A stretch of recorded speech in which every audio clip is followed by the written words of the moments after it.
So it's yet another fun day for those of us watching Chesapeake. Yesterday, the CEO, Aubrey McClendon, was stripped of his chairmanship. Last night, they came out with some pretty bad results. And then this morning, Reuters exclusive came out saying that the guy had been running his own hedge fund, trading in the same commodities his firm does. So not a good-looking company at the moment. Chris, you listened into the call this morning. You've been following this along with Rob Searan for a while. What on earth is going on?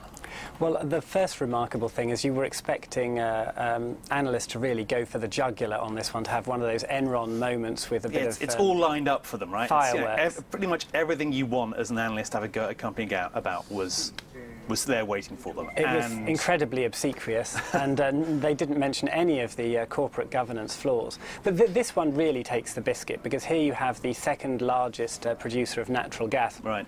And of course, Aubrey McClendon has considerable clout in the gas market. For example, when they announced they were going to cut back production, natural gas prices leapt 8%. So that was a great money-making opportunity. They're pretty big in the market, right? Yeah, they're very big. They have a lot more clout in natural gas than, say, any oil company would, than Exxon's chief executive. And here he is trading. He seems determined to flout as many of the conventions of corporate governance as he possibly can. Now let's be clear, we don't know yet that he actually used inside information to try and make money, but... No, we don't, but I mean, can you imagine any company allowing their CEO to do that? If they did, it's shocking, and he needs to go immediately. But besides, the numbers, it's more than that. I mean, if you look at Chesapeake, the numbers don't really seem to make sense. Right. I mean, on a lot of different levels. They say, okay, we're going to reduce the amount of debt we have and we're selling assets. Well, they sold assets and debt actually went up. That takes some doing. Yeah. Do we know what the reason is? I mean, it's a complex company, they seem to have invested more into the business. And the problem is but yet their forecast of oil, which is the only part of the business which is making money basically, their forecast actually dropped. And as Chris, you're pointing out, the problem with oil is that it's actually more expensive to drill for. Yeah, the capital expenditure from oil is far more expensive. Right.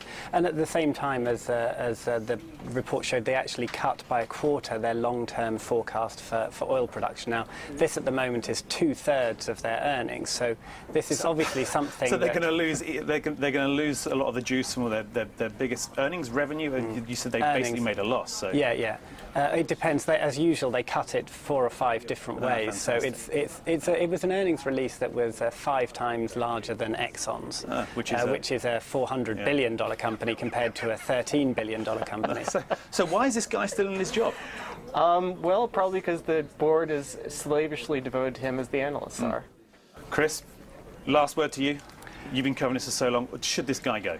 It's incredible that he's survived so long. The list of corporate governance breaches seems to grow by the week. Well, it looks like we'll have a lot more fun with this company as we look at, assuming that Aubrey McClendon is still in the job by this time tomorrow. It looks like from what the board's doing that he will be.